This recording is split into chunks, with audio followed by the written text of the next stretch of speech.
The Resurrection. That was his fault. It was it was a song.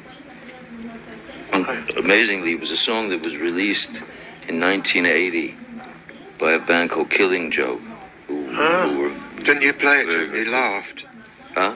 He played it to him and he laughed. I went, nice. Thanks. Yeah. Thank you very much. But I mean, it's such an intense song. It was a really important song for me. Like after I'd had my little stint with kind of an interesting addiction to painkillers, and coming off of those, you know, kicking the opiates.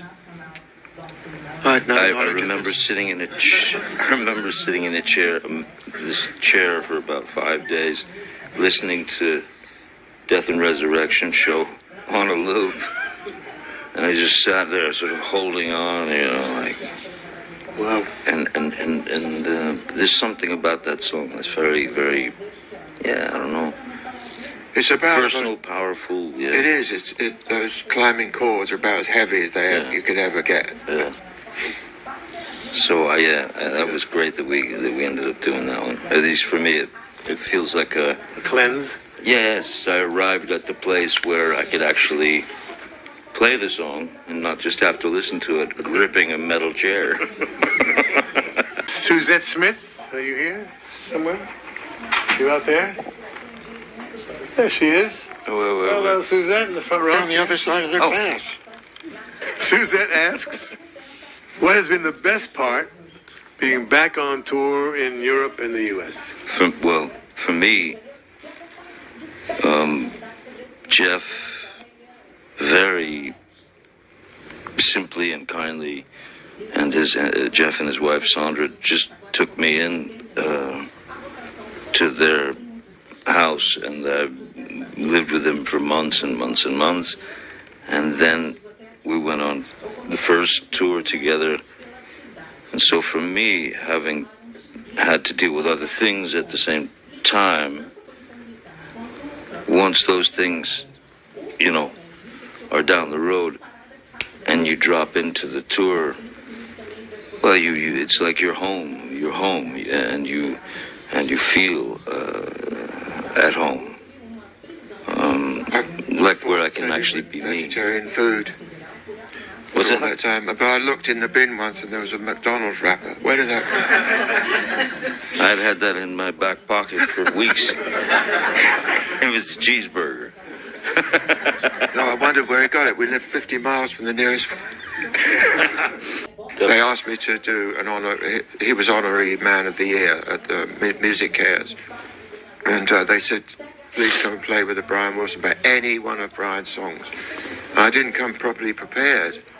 On the flight over, I learned I can't remember the name of it. And they said, okay, great. Do you want to hear us play it first? And they played this magnificent rendition. I went, right, that's the end of that. And then I foolishly started playing Surf's Up. They went, that's it. Go away and learn it. So I spent 8 hours solid learning it in bed, driving my missus crazy. And I thought, and it went really well, the standing ovation. And they said, oh, Brian wants to meet you. And I went, oh, man, this is it. This is the payoff. And he went, that was really pretty. And he went straight past. That was it. I turned around and followed him. I thought, you're not going to bollocks, you know. Is that it? That was really pretty. Heartbroken. Shattered. Didn't even Done. look at you. Not a No, glance. I didn't know that he... That was a 5-star review from him. Yeah, it was.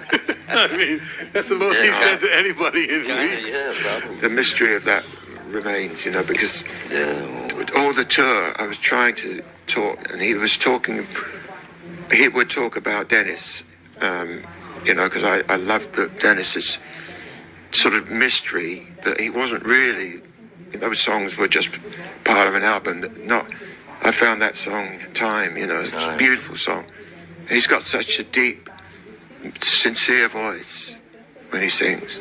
And he didn't mind talking about Dennis, but most of the time he was staring at the floor. I made the mistake of saying, do you want to do a blues album? And he went, no, anything but blues. You said no. I love the blues. I thought, oh dear, I can't just trod in it. What am I going to do with the blues, man? Somebody else ain't done. I understand. Like, you know. It was a metaphor for a more wider, genre album. Right. It's just a saying, do you want to make a blues album, Yeah, he took it the wrong way. Because he was listening to things that were outside, really outside. He's listening to everything, and both of us were listening to, everything from, like really obscure stuff like Napoleon Strickland, Key to the Bushes, and then we'd be listening to Bauhaus, or we'd be listening to Killing Joke, or, Deanne Ford. So we really explored a lot of just having kept our ears to the ground a bit. Just tried to sort of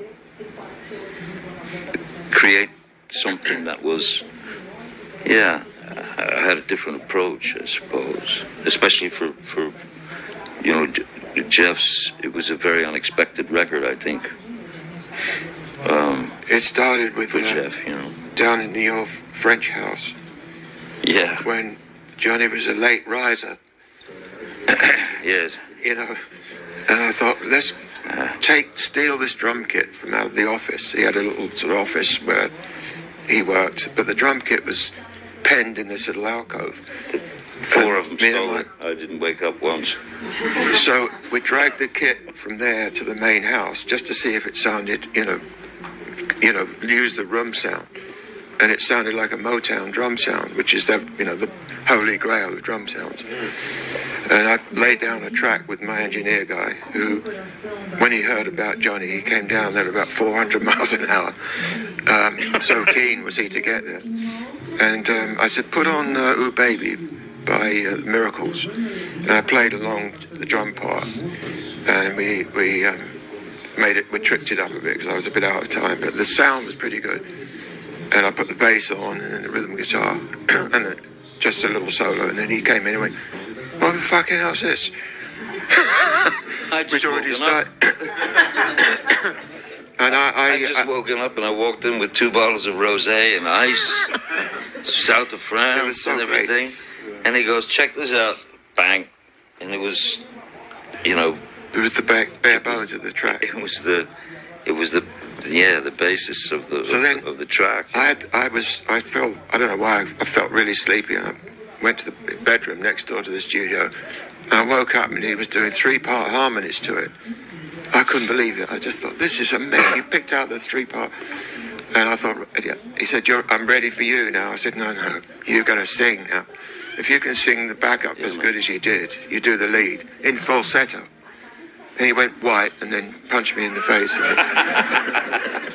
No, in fact, he just went, oh, you did that.